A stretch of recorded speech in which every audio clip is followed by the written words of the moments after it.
جی جلتا تو ہے کیونکہ میں آفتاب ہوں، تو میرا تو جی جلتا ہی رہتا ہے، لیکن کڑتا بھی ہے۔ سنا سنا کہ غم عشق کے فسانے کو لگا رہا ہوں تیری راہ پہ زمانے کو۔ تو عروس کی طرف میں لوگوں کو اس سلسلے سے جوڑ کے لگاتا ہوں۔ حیدر دہلوی کے شاگرد تھے نازش حیدری، وہ بھی لیاقت آباد میں لالو کھیت میں تھے۔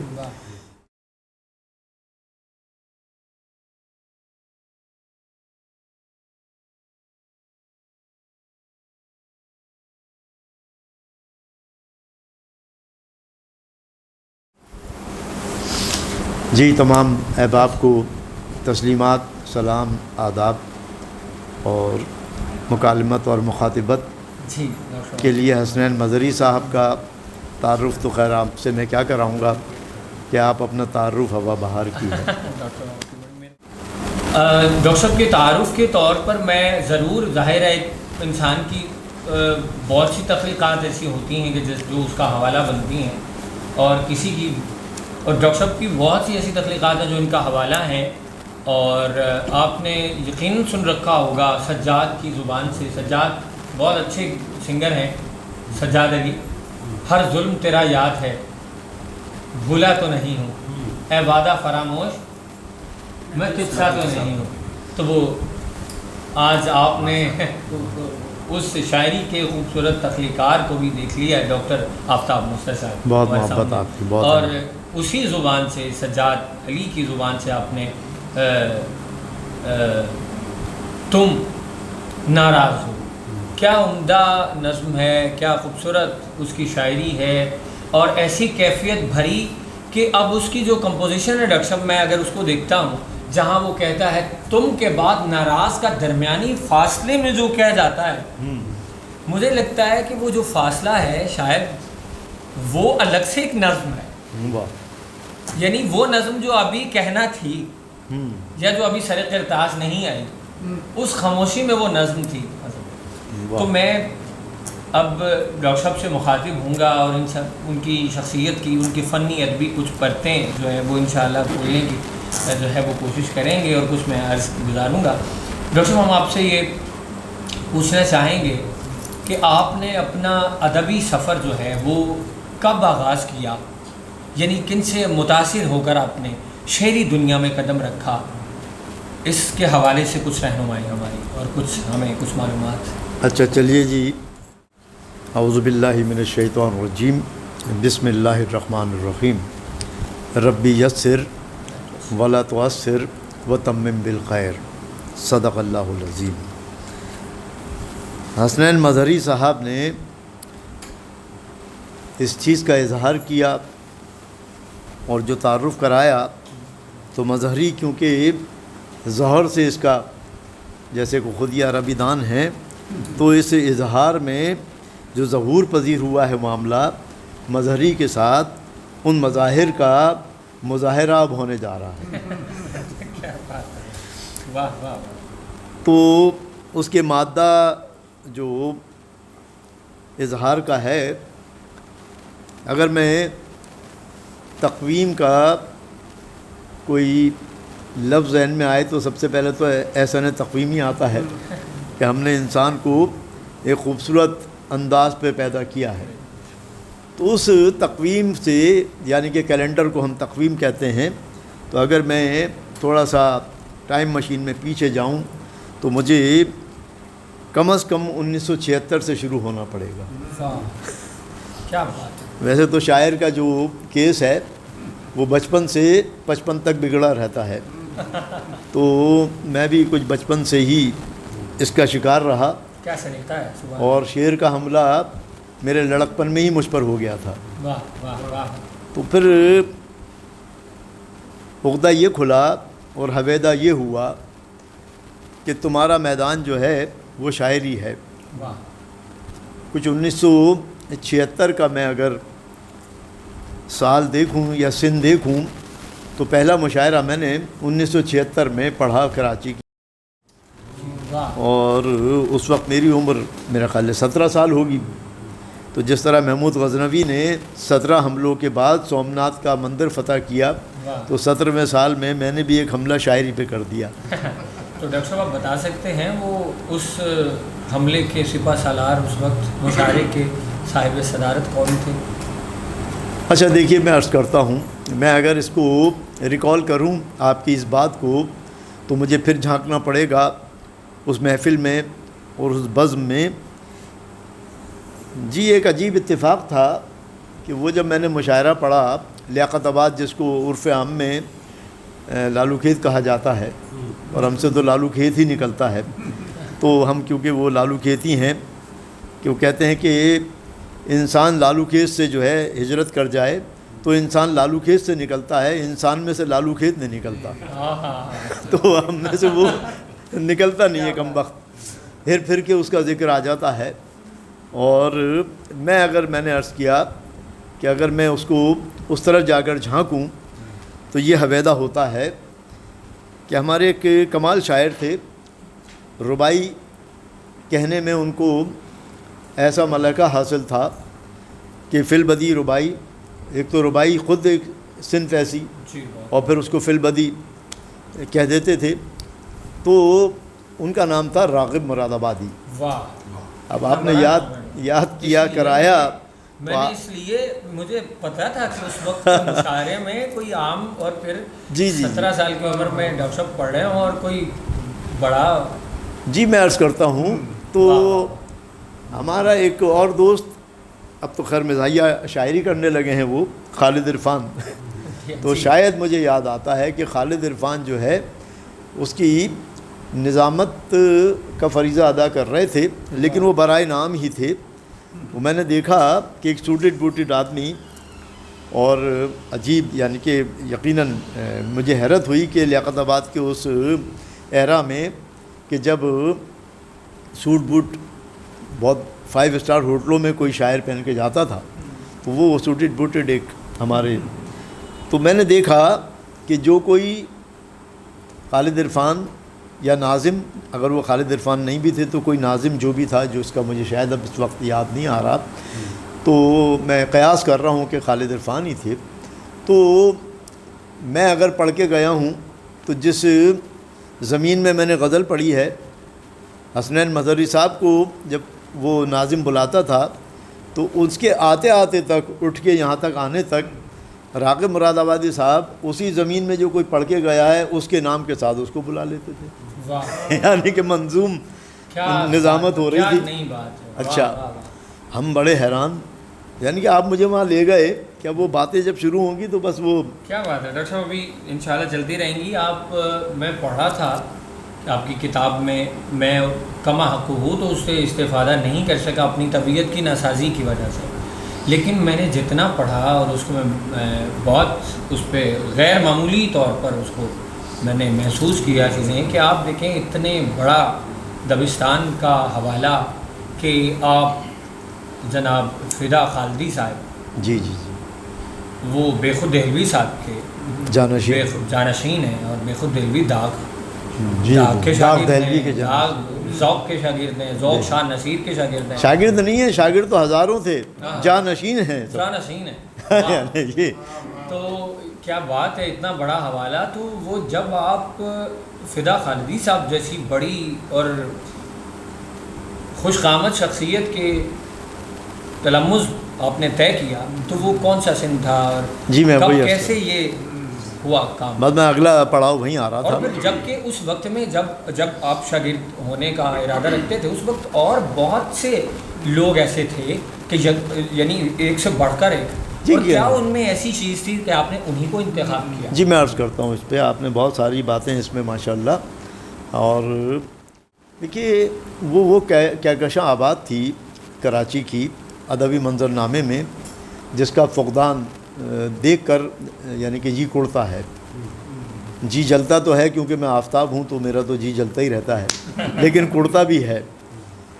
وہ ایک ایسی ادبی کہکشاں تھی، آپ نے بالکل صحیح اس کا ادراک کیا اور اس کی تفہیم بھی کرا دی کہ دیکھیے سلیم احمد جیسا ایک ایسا بڑا نام، پھر قمر جمیل نثری نظم کے حوالے سے ایک شور غوغا وہاں پر تھا، پھر جناب اساتذہ کی ایک کھیپ تھی پوری، یعنی کہ جو شاگردان تھے وہ تو یقیناً سینکڑوں میں ہوں گے، لیکن اگر ہم 5 یہ اور 5 یہ ٹپس پر ہم کسی کے نام لیں تو کراچی میں ایک سے ایک اساتذہ کا یعنی کہ بول بالا تھا. اب میں اگر نام لوں گا تو اچھے خاصا وقت جائیے.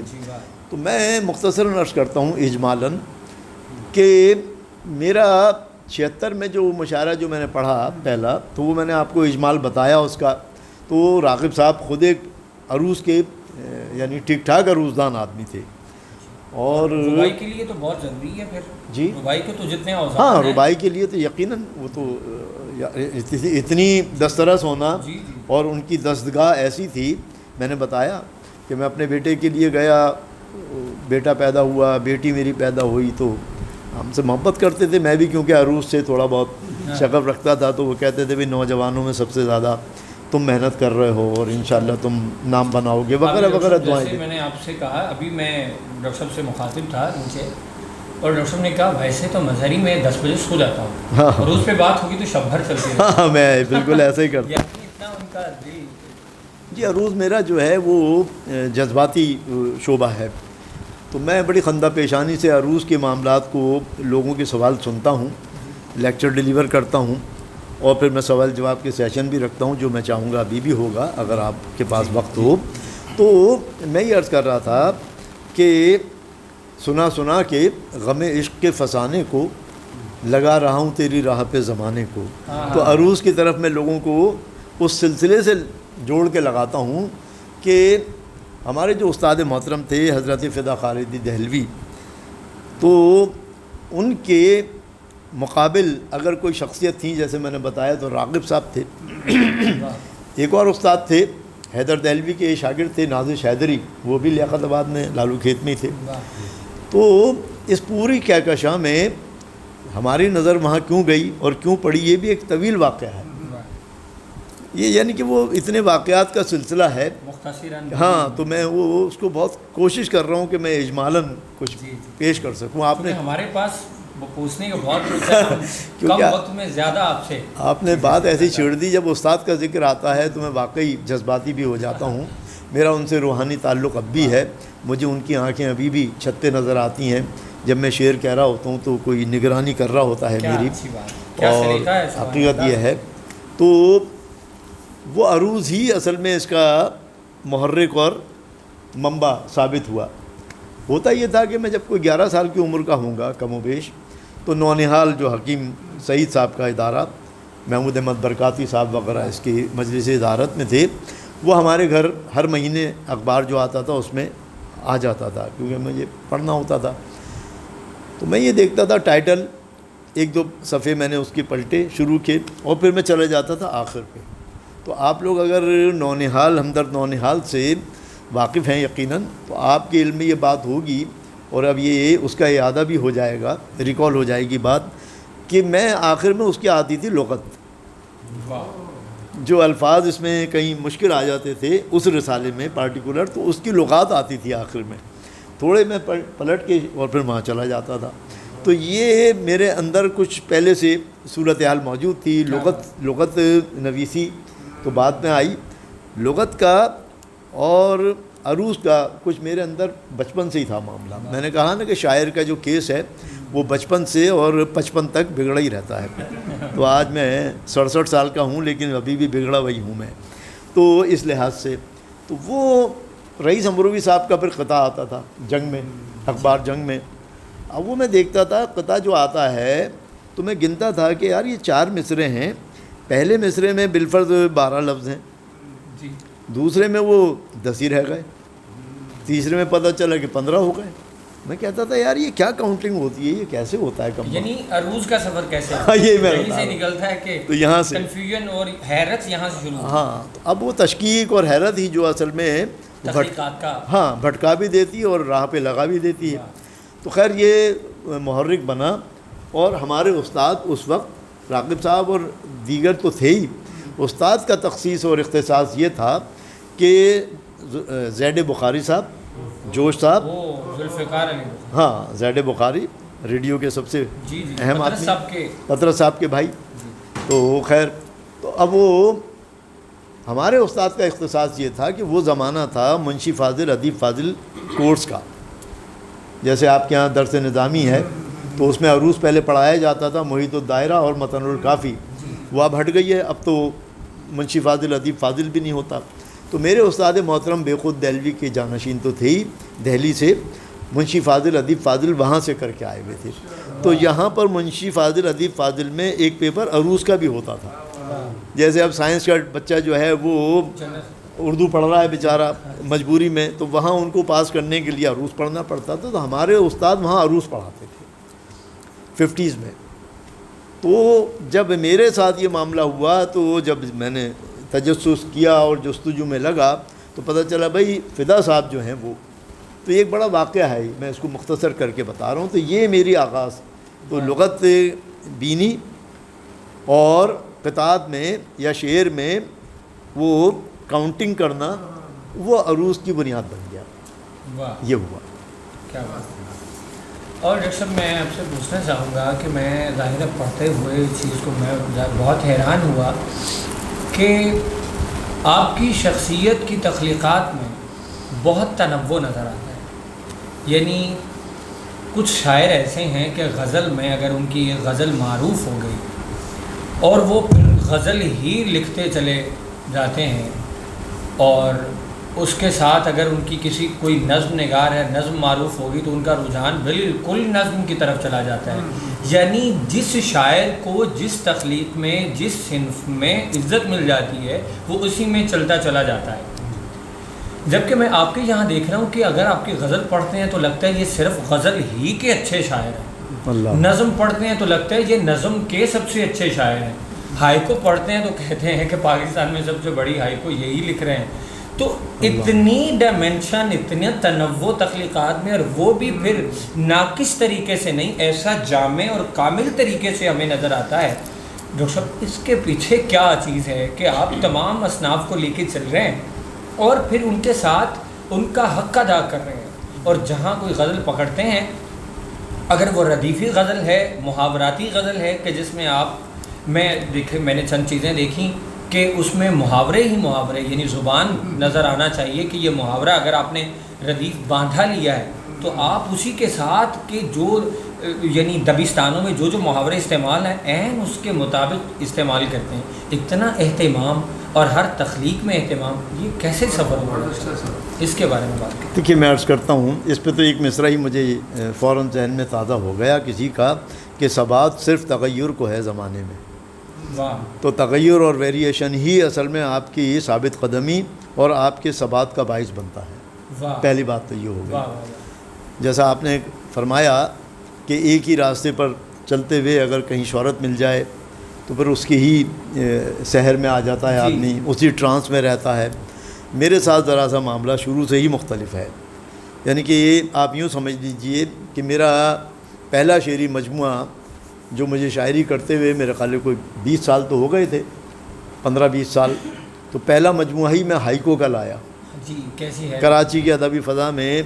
پھر تابر دہلوی صاحب ہمارے استاد کے بڑے اچھے دوست تھے، انہوں نے مجھے کافی طویل خط لکھا جب ان تک میں نے کتاب پہنچائی.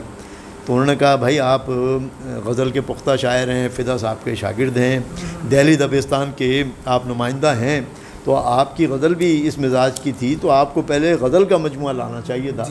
تو میں نے پھر ان سے عرض کی، کہیں پھر میں گیا ان سے ملنے اور میں نے کہا کہ میں نے اپنے استاد کی اجازت سے ہائیکو کا ڈول ڈالا، اور وہ بھی ایک تجرباتی طور پر فرمان فتح پوری صاحب کا کئی مضمون میں نے چھپا ہوا دیکھا تھا.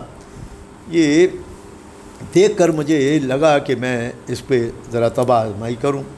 تو ہائیکو کا جو بحر تھی فیلن فیلن فا، فیلن فیلن فیلن فا، فیلن فیلن فا، یہ 575 سیلیبلز، یہ پورا جو ایک مضمون تھا فرمان فتح پوری صاحب کا، ڈیلیٹ تھے. آخر میں ان کو ڈیلیٹ کی ڈگری تک، اور استاد الاساتذہ تھے ڈاکٹر فرمان فتح پوری صاحب، نیاز فتح پوری کے یعنی کہ نگار جو رسالہ نکلتا تھا اس کے سارے ذمہ دار پھر بعد میں نیاز فتح پوری کے بعد ہوئی.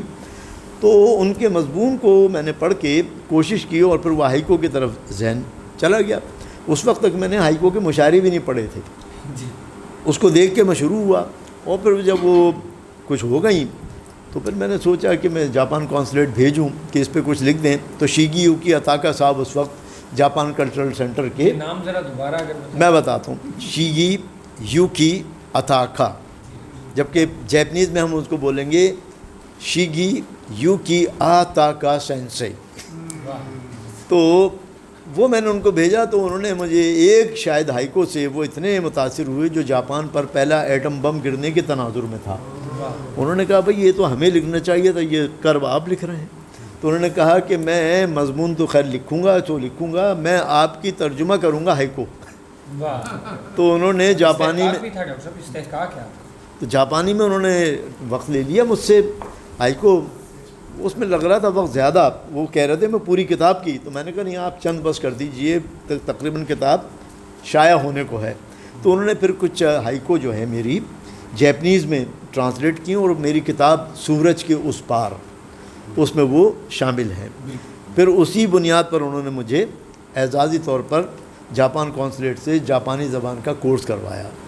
تو میں تھوڑی بہت جاپانی بول لیتا ہوں، مطلب اتنی بول لیتا ہوں کہ اخبار الٹا نہیں پکڑوں گا، بھوکا نہیں مروں گا، کھانے کا ہوٹل پوچھ لوں گا جاپان میں گیا، اور پانی وانی مانگ لوں گا، تو اتنا تو ہے۔ تو خیر وہ سفر پھر شروع ہو گیا، اور اس کے بعد پھر غزلوں کے مجموعے، اور پھر مسدس آئی میری لا کلامی، اور پھر اور بھی سلسلہ، لیکن یہ اختصاص حاصل ہو گیا۔ استاد سے میں نے کہا کہ استاد ایسا ایسا ہے، اور یہ ایک جاپانی صنف سخن آئی ہے، اس پہ میں کچھ چیز، تو انہوں نے پھر بڑے کھلے دل کے آدمی تھے، کامل درویش آدمی تھے فدا صاحب، ہاں جی، عزلت نشیں اور گوشہ نشیں انسان۔ آپ کی طبیعت میں بھی ان کا ایک پن وہی ہے، تو درویش صفت وہ تھے۔ انہوں نے کہا بھائی دیکھ میں ہائیکو تو سمجھتا نہیں ہوں، عروس تجھے آتا ہے بھائی، تو ہی دیکھ لے اس کو، اگر یہ صحیح ہے تو چھپوا لے۔ تو انہوں نے خوش دلی سے اجازت دی، تو میں نے انہوں نے پھر مجھ سے بات کہی، انہوں نے کہا بھائی تو چھپوا لے۔ پھر انہوں نے بات کہی، انہوں نے کہا دیکھ بھائی یا تو پہلا آدمی یاد رہتا ہے یا آخری۔ پھر انہوں نے مثال دی، کہنے اب دیکھ جیسے میں داغ اسکول کا اب سب سے آخری چراغ ہوں، تو یہ میرا نام رہتی دنیا تک رہ جائے گا کہ آخری آدمی جو گزرے فدا صاحب تھے، اور جو پہلا آغاز کرتا وہ یاد رہ جاتا ہے، تو تیرا نام اس طرح رہ جائے گا۔ یہ بات ہوئی، کیا بات ہے۔ یہ پورا یعنی کہ ڈاکٹر صاحب اب کچھ کتاب سے متعلق ہم آئیں گے تاکہ ہمارا جی فرمائیے۔ کتاب کے تعارف کے ساتھ کتاب کا تعارف بہت ضروری ہے کہ سب سے پہلے تو ہمیں یہ بتائیں کہ اتنے لمبے نام ہمیں کتب کے ملتے ہیں، فلاں اتنا، یعنی کوئی 6 رکنی نام، جو چراغ ہے تو جلا رہے، جی سلیم کوثر، جی بہت لمبے، خالی ہاتھوں میں ارض و سما، جی اتنے لمبے، سلیم کوثر، لیکن اور پھر کتاب کا نام بڑا اور سائز چھوٹا، اللہ اکبر، اتنی خوبصورت، اتنی مرصع بڑی حجم میں کتاب کا آپ نے 2 لفظی نام، اور وہ بھی اتنا جامع موسیقیت لبریز نام جسے کہہ سکتے ہیں کہ نظم دفتی، جی اس کی وجہ تسمیہ ہمیں بتائیں کچھ کہ یہ نام آپ نے کیوں رکھا ہے، اس کے پس منظر میں کیا ایسی حیرتیں، کیا انکشافات ہیں، تاکہ ہم تک بھی پہنچے اور پڑھتے ہوئے ہمیں یہ چیزوں ذہن میں رکھیں کہ کہاں یہ نام جو ہے۔ چلیے خیر، آپ تو 2 لفظی نام پر ہی تحیر میں ہیں، میرا ایک کتاب کا نام ایک لفظی بھی ہے، اور وہ میرا نعتیہ مجموعہ ہے القا، اور القا میری بیٹی کا بھی نام ہے۔ تو القا کیونکہ الہام کو کہتے ہیں، اور نعت کا معاملہ تو اسی طرح ہی ہے، ٹھیک ہے جی۔ تو ایک لفظی نام بھی ہے میرے یہاں، اور جو 3-4 لفظوں کا بھی ہے، جیسے سورج کے اس پار، قبول و رد کے فیصلے، عام عروضی مغالطے۔ ایک لفظی نام اور بھی ہے لا کلامی، جو میری مسدس ہے، لا کلامی، جدید مسدس حالی بھی کہا، جی اس کو جدید مسدس حالی بھی لوگوں نے کہا۔ تو یہ نظم دفتی جو ہے، یہ اصل میں ترکی زبان کا لفظ ہے، اور اردو خود ترکی زبان کا لفظ ہے، جی تو اس کے کئی معنی ہیں۔ جو بالکل سامنے کے معنی ہیں وہ تو یہ ہے کہ جو دستہ ہوتا تھا پہلے، اب تو دستہ نہیں آتا، کاغذ کے جو کھلے ہوئے ایک ہاتھ میں جو آ جائے پیپرز، اس کو دستہ کہتے تھے پہلے، بھائی ایک دستہ وہ دے دو، ایک رم دے دو، رم تو بہت بڑا ہوتا ہے، تو کم سے کم اکائی کاغذ کی دستہ ہوتی تھی۔ وہ دستہ جو ہوتا ہے، آپ اس کے ٹائٹل میں بھی دیکھیے گا، وہ دستہ نظر آ رہا ہے کاغذوں کا، اور وہ دستہ جو ہے وہ اس میں نظموں کی، کیونکہ تقریباً ہر شکل اس میں آ گئی ہے، مرثیہ کے علاوہ، کیونکہ وہ خود ایک اتنی بڑی نظم ہوتی ہے وہ اس میں نہیں آ سکتی تھی، کم و بیش ہر صنف سخن جو نظم کی ہے وہ اس میں ہے۔ تو ایک تو وہ دستہ بن گیا، دوسرا یہی دستہ جو ہے جو کاتب حضرات ہوتے ہیں اس کو نیچے رکھ کے لکھتے ہیں، جس کو مستر بھی کہتے ہیں۔ مستر نہیں، مستر تو میں ہوں، وہ مستر ہوتا تھا، میں نے کتابت بھی سیکھی ہوئی ہے تو اس لیے مجھے معلوم ہے، اس پہ رکھ کے وہ اور ٹیک ایسے لگا کے اور اس پہ رکھ کے لکھتا ہے کاتب، اس کو بھی دفتی کہتے ہیں۔ لیکن جو اس کا اصل لفظ ہے جس سے میں نے لیا وہ ترکی ڈرامے میں ہی میرا سلطان میں استعمال ہوا تھا، اور وہ جو ڈائری کوئی اٹھا لے، جیسے ابھی یہ گل حمزاد صاحبہ ہمارے درمیان بیٹھی ہیں، یہ بھی شاعرہ ہیں، یہ جب آئیں تو ان کے ہاتھ میں ایک ڈائری تھی، تو اس میں انہوں نے کچھ اشعار لکھے ہوئے ہیں۔ تو ایک عام ڈائری اگر ڈائری ہی کہلاتی ہے، لیکن جب شاعر اس کو مختص کر دے اس کے لیے تو وہ بیاض کہلاتی ہے۔ جی جی بالکل۔ تو وہ ڈائری جو بیاض ہوتی ہے اس کو ترکی میں دفتی کہتے ہیں۔ چنگ ہے، کشکول ہے، بیاض۔ جی جی، کشکول، اور وہ تو خیر دور کی بات تھی، گلدستے ہوتے تھے، کشکول ہوتا تھا، اس کو کچکول بھی کہتے ہیں۔ لیکن یہ جو دفتی ہے لفظ، یہ ڈائری کے لیے ہے۔ تو یہ میری وہ ڈائری ہے جس میں پورے کا پورا 45-48 سال کی نظمیں جو تازہ ہوئیں، جو پہلے سے تھیں، یہ پہلا میرا مجموعہ ہے نظموں کا جس کو میں کلیات کی صورت میں لے آیا۔ میں نے کہا اور کون سا وقت آئے گا، 67 سال تو میں نے کہا میں ابھی ہو ہی چکا ہوں، تو خیر ابھی سینچری سے پہلے تو میں نہیں جا رہا انشاءاللہ، لیکن یہ کہ میں نے کہا ہم پر سلامت رکھے کہ آپ کی تخلیقات ہمیں بہت عزیز ہیں اور ہم بالکل بہت پڑھنا چاہتے ہیں آپ کو۔ بس تو خیر مجھے زندگی نے بہت کچھ دیا ہے، اس لیے جینے کی بھی بڑی آرزو ہے، باقی اللہ کے ہاتھ میں ہے، لیکن سینچری کا ارادہ ہے میرا۔ جی انشاءاللہ بالکل، اور ضرورت بھی ہے، اور آپ جیسی شخصیات کی جو ہے وہ طویل عمری بہت ضروری ہے، اللہ جو جیسے شعور مند لوگوں کے لیے۔ تو ڈاکٹر صاحب آپ کی نظموں کے عنوانات بھی شاہی محل کی طرح اتنے مضبوط اور اتنے جو ہے وہ بڑے ایستھیٹک اور روایت سے جڑے ہوئے، اور یہ ہے کہ میں نے چند چیزیں دیکھی ہیں، پوری نظم پڑھیں تو اس کا لاجیکل کنکلوژن جو چیزیں ہیں وہ اپنے نظم کے عنوان میں رکھ دیا ہے۔ یہ ہوتا ہے کہ میں نے بہت سی نظمیں پڑھی ہیں تو وہ عنوان اور نظم آپس میں مل ہی نہیں رہے ہوتے، تو میں نے تو ایک شاعر سے پوچھا بھائی اس کا عنوان نظم سے تلازمہ ہی نہیں کھا رہا، تو یہ کیا، اس نے کہا نظم کا عنوان صرف اس کی پہچان کے لیے دیتے ہیں، یہ ضروری نہیں ہوتا کہ آپ جو ہے وہ نظم اس کو ہی۔ میں نے کہا کہ شاید انسان جب عنوان دیکھتا ہے تو عنوان ہی کی تشریح کو، توضیح کو سمجھنے کے لیے بندہ نظم پڑھتا ہے۔ بے شک۔ اب لکھا ہوا ہے کہ فرمان فتح پوری کی تحقیق کا جائزہ، اب نیچے کو جمیل جالبی لکھ دے، اس کی تحقیق کا جائزہ جب کچھ لکھتے، تو میں سمجھتا ہوں کہ نظم کے عنوان کو کھولنے کے لیے نظم ہوتی ہے چیزیں، تو اتنے مضبوط اور پھر بہت ہی متنوع آپ نے رکھے، تو اس میں آپ کسی کی تقلید کرتے ہیں یا اس کو اپنا ہی ایک زاویے سے دیکھتے ہیں، وہ ذرا کچھ چلیے پہلا تو یہ ہے کہ تقلید تو خیر میں کرتا ہوں چاروں ائمہ کرام کی، لیکن یہ ہے کہ میں آپ اپنا ہی شاگرد ہوں، اپنا استاد۔ تو وہ میں نے آپ کو جو بتایا تھا بچپن کے اس دریچے پہ جا کے کہ میں لغت نبی یعنی کہ پڑھنے کی بھی میرے اندر شروع سے عادت ہے، تو یہ عادت یہاں تک آتے آتے اتنی پختہ ہو گئی کہ ابھی جو میں نے آپ کو بتایا ہائیکو کا جو میرا مجموعہ آیا تھا اس کی ایک اختصاص یہ بھی تھا کہ اس کی ہر ہائیکو پر ایک عنوان تھا، اور یہ میں آپ کی اطلاع کے لیے عرض کر دوں کہ کوئی عنوان ریپیٹ نہیں ہوا، اور ہر عنوان 90% یک لفظی ہے۔ مثلا اگر وہ جدائی کا کوئی ہائیکو ہے تو پھر اس میں اگر جدائی کے 7 ہائیکو ہیں تو 7 کے 7 عنوانات میں جدائی کا لفظ الگ ہے، کہیں برہا ہے، کہیں بیاکل ہے، کہیں ہجر ہے، کہیں مہجوری ہے۔ کیا بات ہے! تو یہ بھی اس کا اختصاص تھا کہ ترادفات کا اہتمام، ہر ہائیکو پر میں نے عنوان دیا اس کتاب میں، اور ہر عنوان ریپیٹ نہیں ہوا کوئی بھی۔ اور ڈاکٹر صاحب اس میں ایک بڑا باریک سا سوال ہے، ایک ہائیکو سن بھی لینا پتہ چلے کیا چیز۔ جی میں عرض کروں گا، بالکل عرض کروں گا میں۔ ڈاکٹر صاحب میں بڑا باریک سا سوال ہے میرا، اس میں ہمیشہ تحفظ ایک رہا کہ کیا مترادفات میں سے کیا ہر حرف دوسرے کا قائم مقام ہو سکتا ہے؟ ہر لفظ حرف نہیں، ایک معنی ایک معنی کا جو الفاظ ہیں کیا ایک دوسرے کے قائم مقام رکھا جا سکتا ہے؟ کیوں نہیں رکھا جا سکتا صاحب؟ انیس کا شعر ہے، میر انیس کا، گلدستہ معنی کو نئے ڈھنگ سے باندھوں، ایک پھول کے مضمون کو 100 رنگ سے باندھوں۔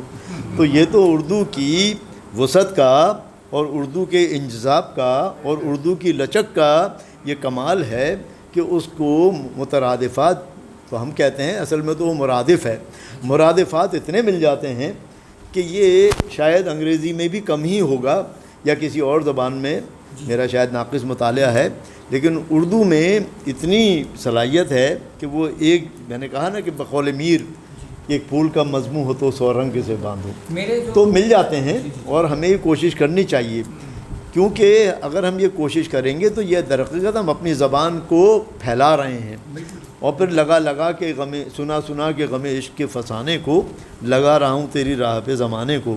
تو لوگ کہتے ہیں کہ تو آپ ڈکشن آپ کا بڑا کبھی کبھی اتنا سخت ہو جاتا ہے، ثقیل، اور عنوانات بھی ایسے۔ تو میں نے ان کو یہ عرض کرتا ہوں کہ اصل میں ہم نے لوگوں کا اور سامع کا اور قاری کا دماغ جو ہے خود ہی دلے شاہ کی چوئی بنا دیا ہے۔ ہم ایسے الفاظ لائیں گے تو وہ لغات اٹھائے گا تو آگے پڑھے گا، ہم حلوہ بنا کے دے دیتے ہیں۔ تو یہ میں ضروری سمجھتا ہوں، اپنا کوئی رعب ڈالنے کے لیے نہیں، بلکہ اللہ نے جب ایک صلاحیت دی ہے اور مرادفات یا مترادفات آپ کے پاس ہیں تو آپ کیوں نہیں استعمال کرتے؟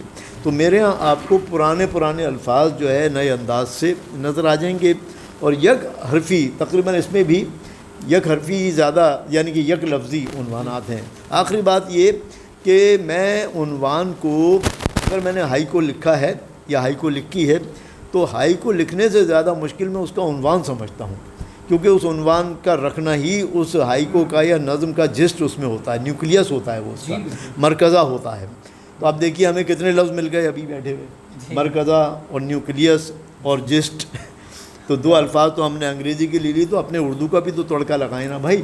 تو اس کا مرکزہ، تو اس کے سینٹر گریوٹی جو اس کی ہوتی ہے نا، سینٹرل گریوٹی، اس میں نظم اسی کے گرد گھومتی ہے اور گھومنی چاہیے۔ ایک میگنیٹک فیلڈ بن جاتی ہے جو نہ صرف نظم کو بلکہ قاری کو بھی اور سامع کو بھی اپنے گرپ میں لے لیتی ہے، جس کو لوچون کہتے ہیں۔ اس چھوٹے چھوٹے ذرات کو لوچون کہتے ہیں، اور میگنیٹ کو مقناطیس کہتے ہیں۔ تو جو ذرات ہوتے ہیں دیٹس کالڈ لوچون۔ تو وہ آ کے جو ہے وہ ذرا سا وہ بڑا آپ کا اس کا پھیلا ہوا مقناطیس کا، اور وہ سب لوچون آپ کے ساتھ جڑ جاتا ہے۔ تو میں تو یہ آپ کوئی ہائیکو اپنی پسندیدہ ہائیکو چلیے میں آپ سے عرض کرتا ہوں، ہائیکو میں بھی میں نے کچھ تصوف، کچھ پاکستانی، کچھ اپنے ثقافت اور ہر چیز، یعنی کہ میں نے اس میں کوشش کی ہے کہ آئے۔ تو میں آپ کو حمدیہ ہائیکو سے شروع کرتا ہوں، اور 1-2 چیزیں پھر تصوف کی، کیونکہ تیمور صاحب بیٹھے ہوئے ہیں اور ہست و نیست میں ہم ہیں، تو ہم یہاں پر ہوں اور تصوف پہ اور معرفت پہ بات نہ ہو تو گویا کہ وہ غیر معروف ہی رہے گی۔ تو میں پیش کرتا ہوں، دیکھیے، کہنے کو ہوں خاک، یہ 3 لائنیں ہوتی ہیں، آپ لوگ اگر یقیناً اس سے واقف ہوں گے۔ پہلے میں 5 سلیبلز ہوتے ہیں، دوسرے میں 7، اور پھر تیسرے میں 5۔ ویسے ہوتا ہے فعل فعل فا، فعل فعل فعل فا، فعل فعل فا۔ تو اب اس کو دیکھیے آپ، کہنے کو ہوں خاک لیکن میرے دم سے ہے، کہنے کو ہوں خاک، کہنے کو ہوں خاک لیکن میرے دم سے ہے کوزہ گر اور چاک۔ کہنے کو ہوں خاک لیکن میرے دم سے ہے کوزہ گر اور چاک۔ نازک ہائی کو ہے، کہنے کو ہوں خاک، دونوں نکمے بیٹھے رہیں گے اگر خاک نہ ہو، کیا بات۔ کہنے کو ہوں خاک لیکن میرے دم سے ہے کوزہ گر اور چاک۔ اور سن لیجئے کہ میں ہی کلیم طور، میں ہی کلیم طور، میں ہی باعث لفظ کن، میں ہی کلیم طور، میں ہی باعث لفظ کن، میں ہی سامع سور۔ میں ہی کلیم طور، میں ہی باعث لفظ کن، میں ہی سامع سور، میں ہی سامع سور۔ اور وہ دیکھیے جو ہائیکو ان کو پسند آئی تھی. تو اس کا عنوان کیا تھا اس والے کا؟ عنوان تو خیر مجھے یاد نہیں ہے اس کے یقیناً. وہ مناسبت کتاب سے ہی ہوگا، ہیں جی، اس کی مناسبت سے ہی ہوگا. میں یہی وہ میں کہہ رہا ہوں اس کی مناسبت سے ہی وہ آئیں گے. وہ سنائیے. تو ونس کو بیان کر دیا. جی بس وہ کوشش کی ہے. واہ. اب دیکھیے وہ جو ہائیکو انہیں پسند آئی جاپان کے تناظر میں نے اس کا ذیلی عنوان رکھا تھا. اس کا عنوان میں نے رکھا تھا ققنس.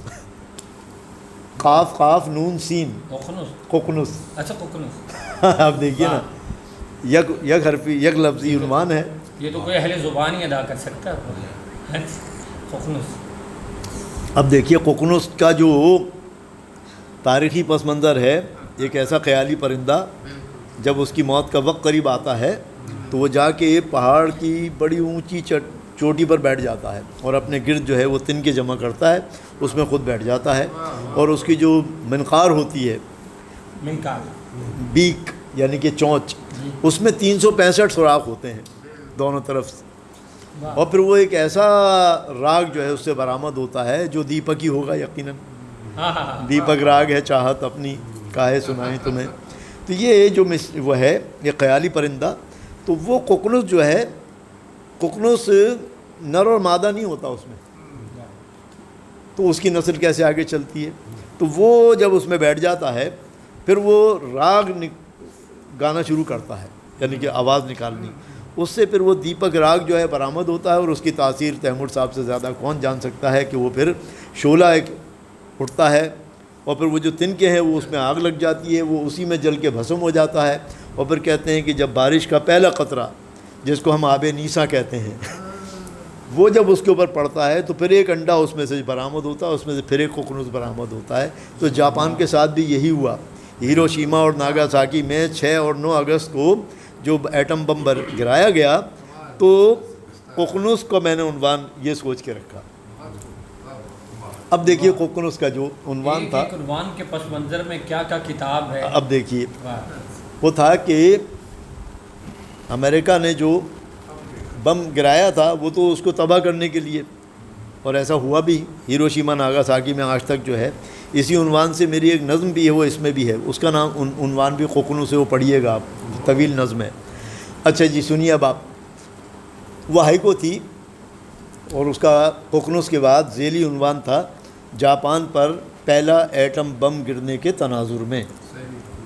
اب سنیے وہ تھا ہائیکو. تھا تریاق کے سم، واہ. تھا تریاق کے سم روح حیات کی پھونک گیا. واہ. تھا تریاق کے سم، تریاق کہتے ہیں زہر کو، سم اور اس کا جو واہ علاج. علاج ہے وہ تریاق ہے.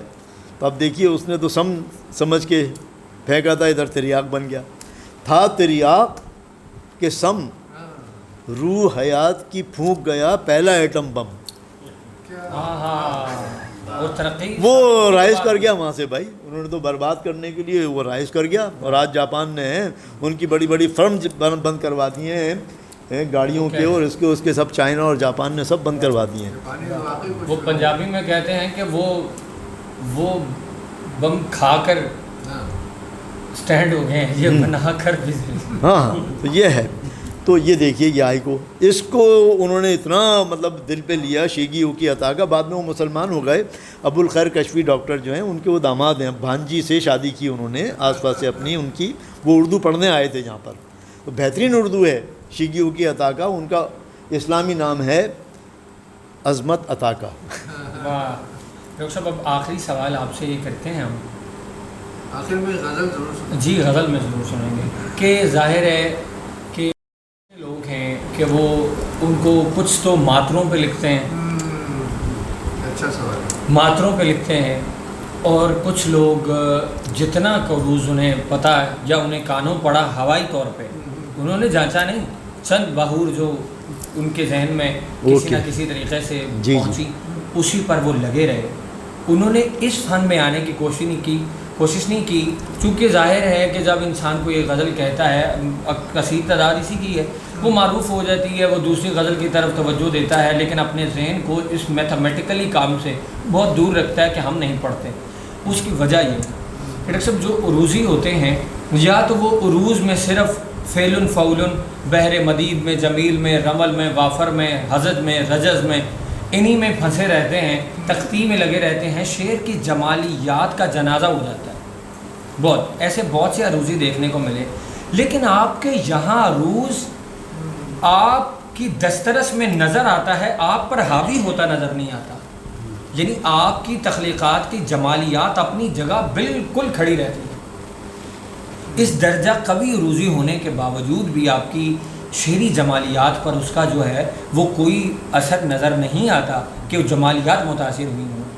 تو یہ بھی آپ فرمائیں کہ یہ کیسے ہوا کہ آپ اس درجہ عروضدان ہونے کے باوجود بھی کہ آپ نے تخصص فی العروض کیا، تو اس کے باوجود آپ نے اس عروض کو اپنے مزاج میں ہضم کر لیا، جذب کر لیا پورا، لیکن اس کو خود پہ حاوی نہیں ہونے دیا. اور عروض شعری طور پر کتنا ضروری ہے، یہ دو سوال آپ اس کے یکے بعد دیکھ جس اپنے مزاج سے. اچھا، یہ تو ایک سوال جو ہے انہوں نے کن کی طرح کہہ دیا کہ پوری کائنات لپٹ گئی اس میں، اتنا طویل جواب اس کا ہوگا. خیر میں کوشش کرتا ہوں پھر اجمالاً پیش کروں کچھ چیز. دیکھیے، پہلی بات تو یہ ہے کہ لفظ عروض کا جو لینا دینا ہے وہ ہم نہیں کہتے کہ ہر آدمی عروض سیکھے. اور یہ بھی ایک کہنا ہے، میری ایک کتاب ہے، آپ نے جتنے سوالات کیے ہیں یہ تو شاید 3 سوال تھے، کوئی 20 سوالات کے جوابات میں نے ایک کتاب میں دیے ہیں، اور اس کتاب کا نام ہے عام عروضی مغالطے. یہ جتنی باتیں آپ نے کی ہیں مغالطے ہیں. اچھا، اس کتاب کا نام میں نے رکھا عام عروضی مغالطے، اور اس کا ذیلی عنوان انگریزی میں تھا the common misconceptions of the prosody. اچھا، ماترے کی بات آپ نے کی، میں ابھی اس پر بھی آتا ہوں. یہ جو ہمارا عروض ہے اس کو انگریزی میں پروسوڈی کہا جاتا ہے، PROSODY. اسی پروسوڈی کو ہندی میں پنگل کہا جاتا ہے. ٹھیک ہے بھائی. اب اس میں فرق کیا ہے؟ ہمارا جو عروضی نظام ہے وہ سارا کا سارا بیس کرتا ہے حرکات و سکنات پر. ٹھیک ہے. ہندی کا جو عروض ہے پنگل وہ بیس کرتا ہے بل پر. بل، ہاں، اور بل کو کہتے ہیں ہم لگو اور گرو. وہ ایک لمبی بات ہے. وہ ماترا جو 2 حرفی ہو، ٹھیک ہے، وہ ہوتا ہے گرو، اور جو یک حرفی ہو وہ کہلاتا ہے لگو. اب جو تبلے کی تال ہے یہ بھی اسی پہ بیس کرتی ہے ماترے پر. ٹھیک ہے بھائی. 6 ماترے کا ہے تو وہ دادرا بن جائے گا، 8 کا ہے تو کہروا بن جائے گا، 3 تال بن جائے گا، ڈبل کر دیں اس کو، ڈبل کر دیں تو 1 تال بن جاتا ہے.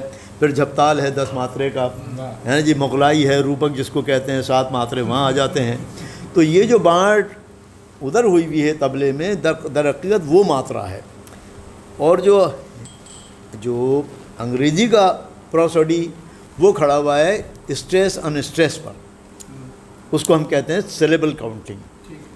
وہ اسٹریس ان اسٹریس سے پہلے فیٹ بنتا ہے، فیٹ سے پھر فٹ بنتا ہے، فٹ سے پھر میٹر بنتا ہے. پہلی یہ بنیاد ہے اس کی. ہمارے ہاں جو پورا نظام ہے عربی کا، کیونکہ یہ عربک بیس نظام ہے، وہ کہلاتا ہے یعنی کہ سیگانہ. وہ سیگانہ چیزوں پر کھڑا ہوا ہے، اور وہ اصول سیگانہ کہلاتے ہیں.